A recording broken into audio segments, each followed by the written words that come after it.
My husband gave me divorce papers. His part was already filled out. If there's anything you don't like, feel free to give this out, okay? He smiled, a smile that seemed to say he couldn't possibly be wrong. Years later, I never would have imagined that the man I married, Tatum, after an office romance, would one day make me want to slap that smile off his face. I'm Sally, a working wife married for 3 years now. We don't have kids yet. Our marriage isn't great, but it's not terrible either.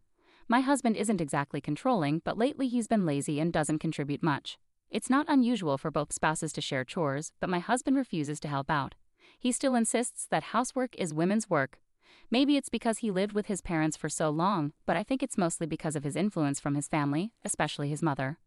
When you marry someone, the type of mother-in-law you end up with can really shape your married life. It's like a luck game, and whether you get lucky or not with your mother-in-law can make a big difference. My luck? Well, it's like getting the same disappointing prize every time. Sally, can't you make a decent meal? Another miss? Today my meeting ran late, and I got home late, so when I manage to leave on time, I do cook properly. What are you talking about? For a woman, taking care of the house is more important than work. It's common sense to have dinner ready when your husband gets home. I wish that kind of common sense had stayed in the 90s. Every day after work, my mother-in-law is somehow always there. My husband gave her a spare key without consulting me, so now she comes over every day. She's always there before I arrive, but I'm too afraid to ask how early she starts settling in. Then she spends her time finding faults around the house and bombards me with criticism and snide remarks as soon as I get home. Honestly, if Tatum keeps eating like this, it's going to ruin his health. That's why I cook when I can. Sigh, my poor son, stuck with such a disappointing wife. It's frustrating. She just brushes off everything I say, like she's not even listening, and calling him my poor boy is just weird. If it happened occasionally, it might be bearable, but her coming over every single day like this is incredibly stressful. What's worse is how my husband just laughs it off and doesn't intervene. And if she's going to come over every day, the least she could do is pitch in with something. But no, she's quick to criticize and make sarcastic remarks, that she never lifts a finger to help. Sometimes she even takes portions of the dinner I've prepared. I'm so tired. Well, I'll just take this takeaway then. Hold on, if you take that, we won't have anything for dinner. That's why I keep telling you to come home earlier and cook, but today, I couldn't. Stop making excuses. Just hurry up and cook for my dear son. I'm taking this. Oh, and I'll grab the strawberries from the fridge too. Bye now. Wait, you can't just take our dinner without asking. Even after our dinner was taken, my husband didn't say a word. I'm really getting annoyed, giving him an angry look, but he just keeps grinning foolishly. It's so frustrating. Why aren't you saying anything when our dinner was taken? It's no big deal, just a little bit. It's not just a little. They took the whole thing. Then hurry up. Huh? I'm really hungry. Hurry up and make dinner, will you?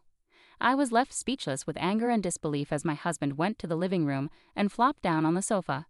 Ugh, this is so infuriating. At least pay for the takeout. I was seething with anger, screaming in my mind.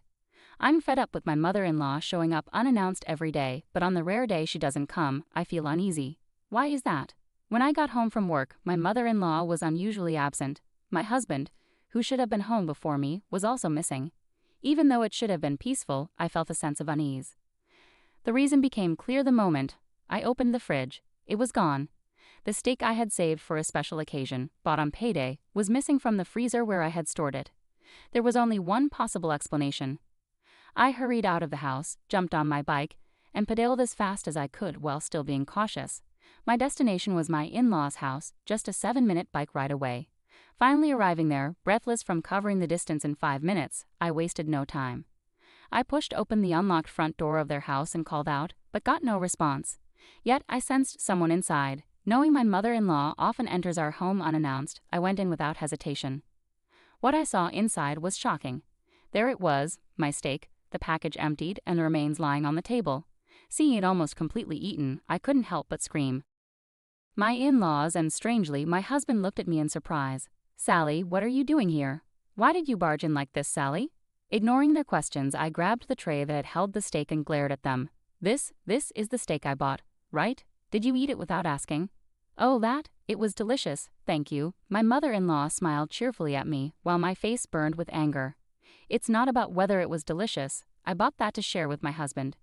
Why did you eat it without asking? It's no big deal. Tatum had some too, but I didn't get to eat any. Hemph, serves you right for planning to eat it alone. Consider it a lesson for not buying enough for all of us. Learn from this. Why am I the one who has to learn a lesson? I looked at my husband, hoping for support, but he just grinned foolishly again. And you? Why didn't you stop them? Well, I did get to have some, so it's okay if I didn't get more. There's no need to get so upset. We can just buy more. That's not the point. It's useless. Nothing I say seems to get through to my husband.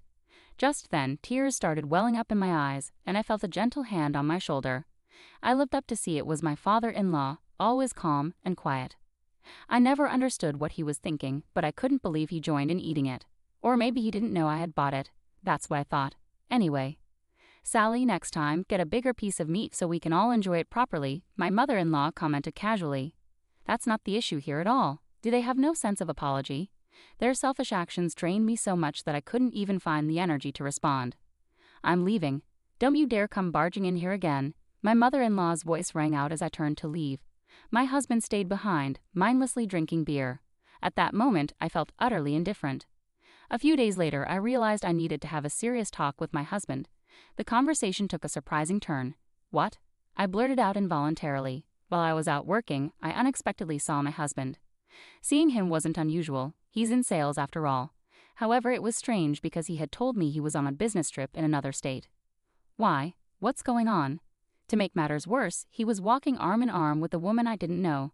Judging by his foolish grin, it was clear they had more than just a casual relationship. I instinctively hid and listened as they approached, overhearing their conversation. Tatum, why are you looking at me like that? She asked. Because you're so cute, he replied in a pathetic, lovesick tone. Their conversation continued. Do you really want to marry me? She questioned. Yes, I want to marry you as soon as possible, he assured her. Then will you get a divorce? Of course, I'll talk to her about it tonight. Decision made, he affirmed. It was confirmed. He was cheating. In that moment, I felt no shock at all.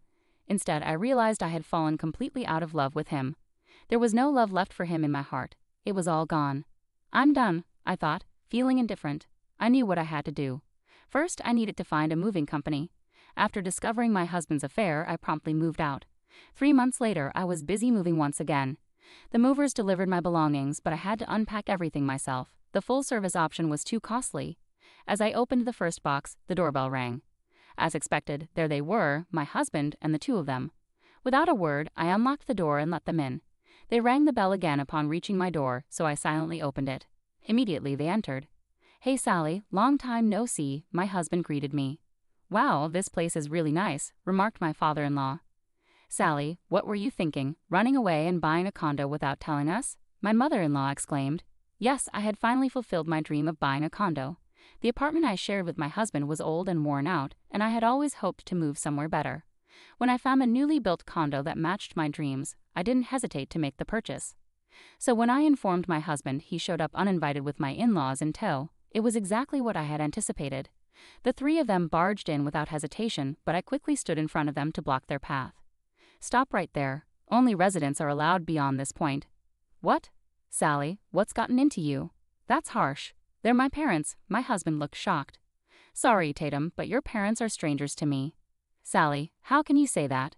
Isn't family more important than anything? Other things matter more than that. What a bad wife. Tatum, you should leave her. Relax, Mom. But yeah, divorce might be an option. I'll ask for this condo as part of it. It's kind of small though, isn't it? Ignoring me, my husband and his family looked around the inside of the condo near the entrance. It would have been better if you got a 2-family house, Sally. You really don't think about others. Exactly. She's completely thoughtless, don't you think? Yeah, I wanted my own room too, but that's tough with this place, isn't it? They kept talking, not noticing my disapproving look. Well, if we divorce, we can figure something out, right? Just as my mother-in-law reached for the doorknob leading to the living room, I gently pushed her hand away. It didn't hurt, but she looked at me shocked. Sally, how could you push my hand away like that? What's gotten into you? I'm just asking you to respect our privacy and not enter without permission. You're still strangers to me, I calmly explained, unafraid of her anger. My mother-in-law stared at me, wide-eyed. That's it, I've had enough. Fine, if that's how you feel, then we'll really become strangers. Tatum, divorce her immediately. My husband smirked oddly at his mother's sudden outburst, but I quickly spoke before he could respond. Don't worry, there's no need for that, I assured them. My husband looked bewildered. I don't know what you're misunderstanding, but I'm already single. What? How could you do that without telling me? My husband exclaimed in surprise. My mother-in-law joined in. Did you really do that? You can't just do whatever you want. Yeah, that's right. Filing for divorce without my consent is invalid. I'll take this to mediation, my father-in-law added, supporting my mother-in-law, but I had expected this. Oh, but Tatum was the one who prepared the divorce papers. Huh? What are you talking about? I have no idea. Oh, so you didn't prepare it? Remember when we first got married, you said, if there's something you don't like, feel free to bring it up without hesitation. Oh, yeah, now that you mention it. And that's when you finally remembered, right? My husband yelled, looking distressed. I never thought I'd actually need it, but I'm glad I kept it since there was something I didn't like. Why did you handle it yourself? Who does that seriously? It's not valid. Mediation, no divorce. Well, fine. Let's settle this thoroughly before we talk about divorce, okay? It seemed like everything had been anticipated. I pulled out documents and photos from a large envelope I had placed by the entrance. Inside were photos of my husband with his mistress and evidence of his affair. What's this? Evidence of your affair? My husband stammered. Did he? Well, you were the one who left home, so… No, the affair started long before that. I've heard a lot from this woman, your mistress, and I even have these photos. Huh? Is that true? After leaving home, I quickly consulted with a lawyer and hired a detective. They discovered that my husband and his mistress were meeting almost daily, making it relatively easy to gather evidence of their affair. With my lawyer beside me, I confronted the mistress. Tatum told me he's divorcing you and marrying me.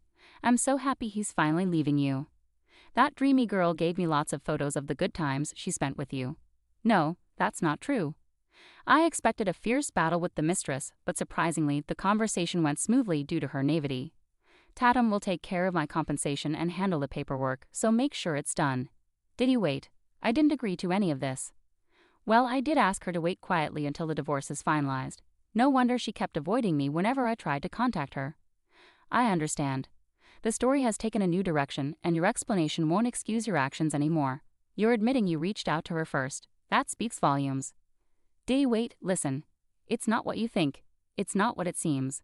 There's no point in arguing. You have the right to contest the divorce papers, but the divorce will happen eventually. I'll also be seeking compensation and a fair division of assets. That's how it stands. Caught off guard by these unexpected developments, my husband collapsed to the floor, or rather my ex-husband now. Considering how useless he's been as a husband, I don't expect much in terms of savings, compensation, or property division. But honestly, I'm not counting on any of that anyway. My main goal is to divorce him and break away from both him and my in-laws. That's all I hope to achieve. I have a job and income, so I'll manage. I still have savings after buying the condo. I'm not worried about my future. If I can just stand up for myself against my husband, that's enough for me. With these thoughts in mind, I looked down at my stunned husband. However, it was my mother-in-law who couldn't hold back.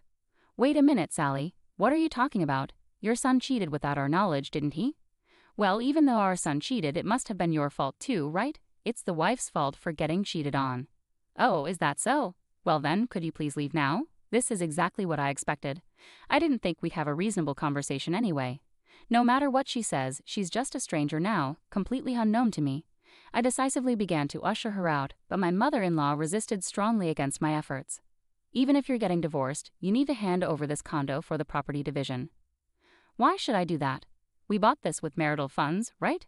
Our son has a share too.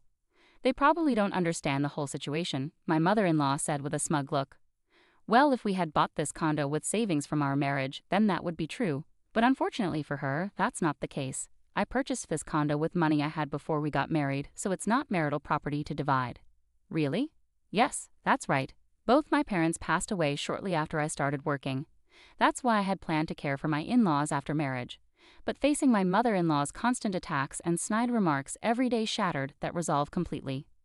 Tatum never contributed financially to the household.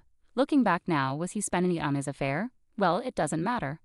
I've been covering almost all our living expenses, so there are no savings from our marriage. But compensation is different. Even if it's paid in installments, please ensure your son pays it promptly. I can't believe this, Sally-san. Can't you reconsider the divorce? I'll talk sternly to my son about it. Why should I? There's no benefit for me in that. But I promise to stop criticizing from now on. Well, it's too late for that now.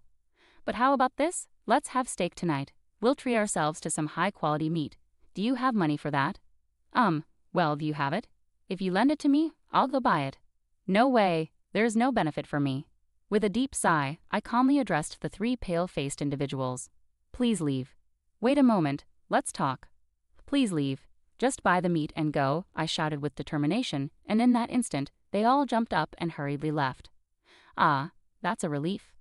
Afterward, my ex-husband accepted the divorce without further resistance. Mentioning a lump sum compensation payment if he didn't agree seemed to make him realize the seriousness of the situation.